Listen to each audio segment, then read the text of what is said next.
Visionary marriage होनी चाहिए। ना लव मैरिज होनी चाहिए, ना अरेंज मैरिज होनी चाहिए, विजनरी मैरिज होनी चाहिए। अगर एक इंसान एक दुनिया के अंदर एक मकसद के लिए आपके साथ जुड़ के शादी कर सकता है, जब तक मकसद है वो आपके साथ चलेगा इंशाल्लाह।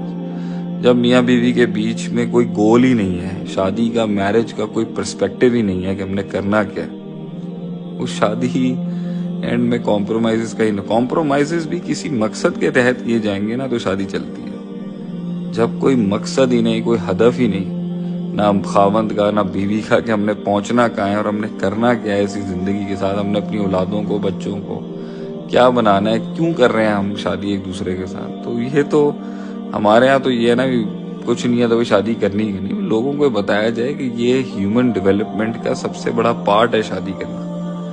इंसान की तकमील के लिए लाजिम है कि वो शादी करे। ये अजीब बोंगियां मारी हुई हैं वेस्टर्न कल्चर ने, भाई साथ रह लो मगर कमिटमेंट नहीं देनी। कमिटमेंट दे के ही इंसान की ग्रूमिंग होगी ना। जिना में और निकाह में यही फर्क है ना, वो कमिटमेंट नहीं देता। मुसलमान कमिटमेंट देता है एक औरत को कि भाई I will stay with you, तो मैं कमिट करता हूँ कि मैं लॉक हूँ तुम्हारे साथ इनके। तो अपने नफ्स के खिलाफ कमिटमेंट नफ्स को थोड़ी पसंद है।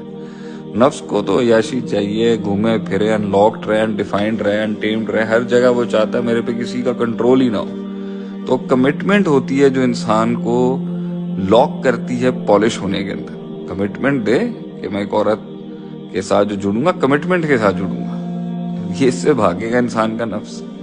तो I think it should be a visionary marriage. Visionary marriage खुद स्पिरिचुअल मैरिज बन जाएगी। विजनरी मैरिज खुद स्पिरिचुअल और रूहानी निकाह बन जाएगा। और फिर एक दूसरे की इज्जत और एहतराम और तौकीर करते करते फिर वो खुद लव मैरिज बन जाएगी। लव मैरिज विजनरी मैरिज नहीं बन सकती। अरेंज मैरिज नहीं हमेशा जरूरी है विजनरी मैरिज बने, लेकिन एक नजरियाती निकाह जो होता है ना, वो अरेंज और लव मैरिज दोनों की अच्छी खासियतों को कर सकता है। मगर कुछ लोग मोहब्बत करते हैं मगर वो एक मकसद में साथ नहीं होते। मकसदियत अगर है, और इसलिए कहते हैं ना, नबी सल्लल्लाहु अलैहि वसल्लम ने फरमाया तुम औरत का दुनिया देखते हो, तुम उसका हस्ब नसब देखते हो, पैसा देखते हो, हुस्न देखते हो। ज़ात हस्बिन व ज़ात मालिन व ज़ात जमालिन, तुम क्या देखो, तुम उसका दीन देखो। विजन कितना है, दीन कितना है इसके अंदर, इस हद तक अल्लाह रसूल के लिए दे सकती है जान अपनी, देन बेड़ा पार हो जाएगा इंशाल्लाह। बिकॉज बोथ वो जुड़े ही इस पॉइंट के ऊपर थे। जब हुस्न की बेस पे जुड़ेंगे, हुस्न भी चला जाएगा एक दिन। जब पैसे की बेस पे चलेंगे, पैसा आने जाने वाली चीज है। जब खानदान की बेस पे चलेंगे, खानदान तो सबसे ज्यादा पंगे करते हैं। विजन की बेस पे शादी करेंगे।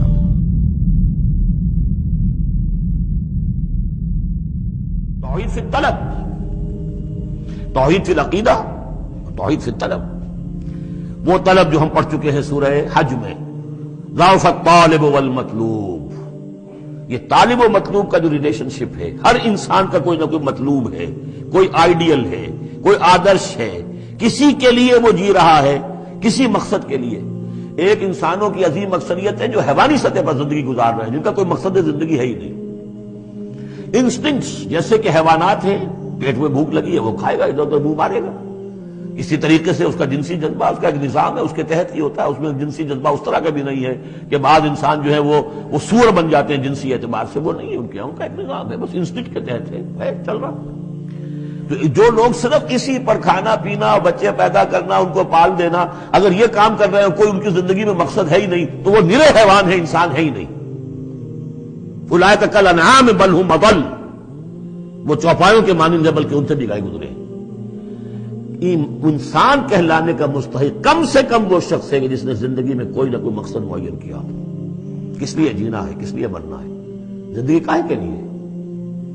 वो मकसद तो क्या है, असल में तो क्या था?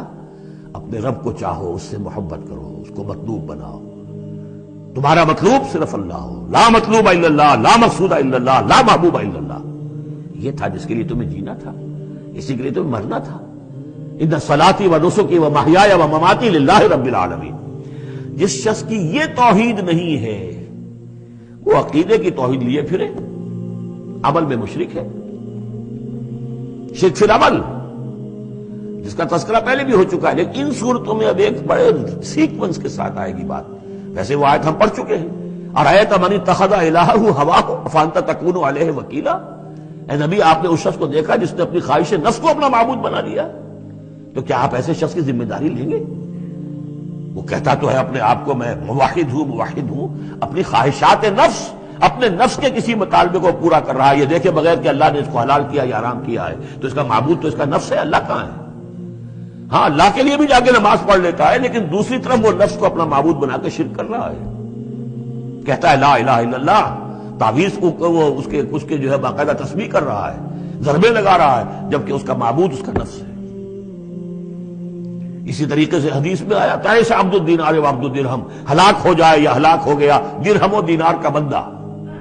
نام عبد الرحمن ہے، حقیقت میں عبد الدینار ہے، اس لیے کہ دینار کے لیے حلال اور حرام کی ساری اس نے تقسیم ختم کر دی ہے۔ ڈالر آئے، پیٹرو ڈالر آئے، کچھ اور آئے، دولت آئے، چاہے حلال سے آئے، حرام سے آئے، جائز سے آئے، ناجائز سے آئے، یہ تو پھر معبود کون ہوا؟ دولت۔ ہندو میں اور آپ میں فرق کیا ہے؟ ہندو نے دولت کی دیوی بھی بنا کر ایک رکھ لی ہے، وہ لکشمی بائی ہے ان کی، اس کو پوجتے ہیں، دنڈوت کرتے ہیں، اس کی کرپا ہو جائے گی تو دولت ہو جائے گی۔ ہم نے کہا ہٹاؤ اس تکلف کو، اس لکشمی بائی کو ہٹاؤ، سیدھے دولت کو پوجو، تو دولت کے پجاری تو ہم ہیں۔ یہ جو توحید ہے، توحید عملی، اس کا جو پہلا نقطہ ہے اللہ کی بندگی کی توحید، توحید فی العبادت، بندگی صرف اللہ کی ہو، یعنی کل کی کل اطاعت اس کے لیے ہو، باقی اطاعت اس کی اطاعت کے تابع ہو۔ باپ کا حکم مانو، ہاں، جو شریعت کے خلاف نہ ہو مانو، ماں کا مانو، استاد کا مانو، حاکم کا مانو، جو حکم اللہ کے حکم کے منافی نہ ہو۔ لا طاعت لمخلوق فی معصیت الخالق، مخلوق میں سے کسی کی اطاعت نہیں ہوگی جس سے کہ خالق کی معصیت لازم آ رہی ہو۔ اگر یہ نہیں ہے اور مخلوق میں سے کسی کی بھی اطاعت آپ نے قبول کر لی ہے جس میں کہ خالق کی معصیت آ رہی ہے، تو یہ شرک ہے، چاہے وہ مخلوق آپ کا اپنا نفس ہو، چاہے وہ کوئی حکام ہو، چاہے وہ کوئی اور ادارہ ہو، کوئی بھی ہو، وہ سب طاغوت ہیں۔ بس بندگی کرو اللہ کی، اس کے لیے اپنی اطاعت کو خالص کرتے ہو۔ بندگی ہو رہی ہے، نمازیں پڑھی جا رہی ہیں، عمرے ہو رہے ہیں، حج ہو رہے ہیں، یہ ہو رہا ہے، وہ ہو رہا ہے، اور طاغوت کی اطاعت بھی ہو رہی ہے، حرام خوری بھی ہو رہی ہے، جو کچھ سارا کچھ چل رہا ہے ہماری زندگیوں کے اندر، سودی لین دین بھی ہو رہا ہے، وہ سب کیا ہے؟ یہ تو خالص بندگی تو نہ ہوئی اللہ کی، یہ تو بڑی پالیوٹڈ ہے، اس کے اندر تو بڑی بڑی گندگیاں شامل ہیں۔ فاعبد اللہ مخلصا لہ الدین، اس کے لیے اپنی اطاعت کو خالص کر۔